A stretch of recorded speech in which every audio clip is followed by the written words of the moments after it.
I have some Watson trade scenarios that I want to run by you, and I want you to tell me which ones you like best. Okay. We talked about the Raiders one. The Niners, Bosa, 2 firsts and a second. I mean, it's worth it because don't you think Bosa is a less valuable trade chip than Chase Young? That's what I was going to ask you. Okay, so the football team then offers Chase Young, 2 firsts and a second. That's a stronger offer because, and I wrote about this on the site this week about Shaq Barrett.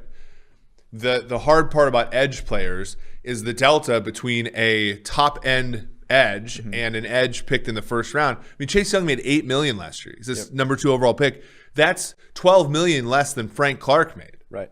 Like, so if you're the Niners and the football team and you're going, the Niners obviously have more pieces that they can then add on to that, right? They also have a higher first round pick. Does Jimmy G move the needle at all? Is there another young defensive player?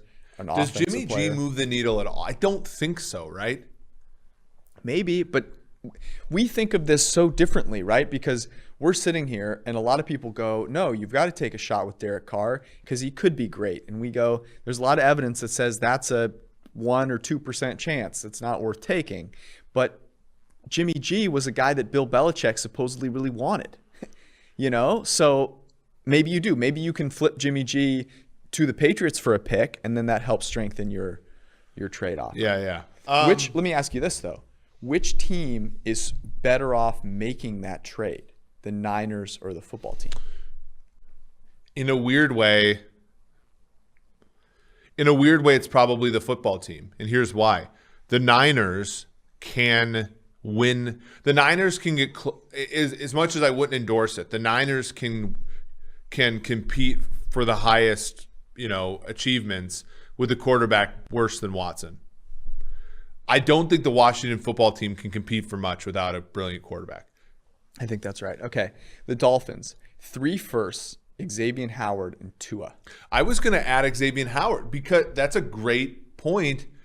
Our veteran players, especially veteran players coming off of outlier season, Howard's not picking off 10 passes next year. He's a really good corner. He's a good corner, and Houston needs defensive backs like I need to breathe, okay? Yep. So it makes a lot of sense. You need a lot of air to breathe, by the way. Yeah, and it's cleaner for teams like Miami and New York, right? Mm-hmm. Because it's not the first round picks aren't going deeper, right?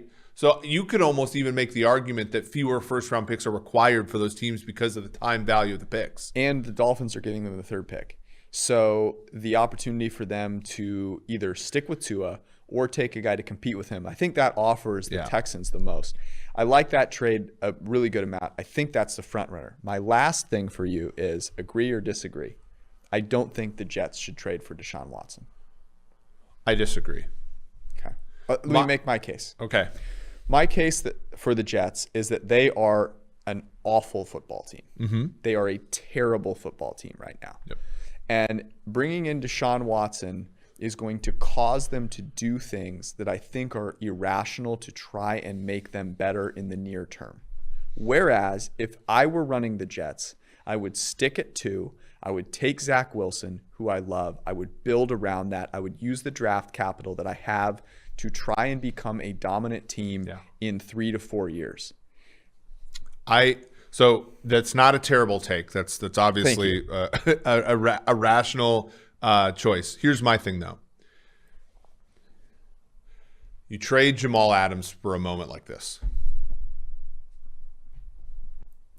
Look, I can't argue with that. By the way, a fleecing. Yeah, and look, and if you put Jamal Adams into this, so let's say we say you number 2 overall pick and the 2 Seahawks picks. Yeah.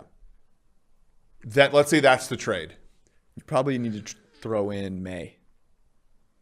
Or like a number, but let's say you said, okay, we'll trade you a first-round pick, Jamal Adams and Marcus May for Deshaun Watson.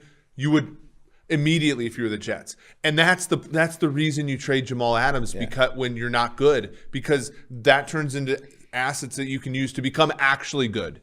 So that team then needs to go out and sign a lot of players. Yes, but they have to sign fewer. So It's doable. I'm just saying yeah, they do. They have to sign fewer players though than you think with Watson, than with Wilson. Now they have more money too. They certainly will, but they have $63 million in cap space, and the teams with a ton of cap space this year are at such a higher advantage than teams with tons of cap space previous years because it's relative to everybody else. You talk about Carr with New Orleans. Like, New Orleans is going to sign Jameis back because he's going to be like $5 million. It was a long con by Sean Payton. It's the blessing in disguise that Tony Dungy was always talking about. Yeah.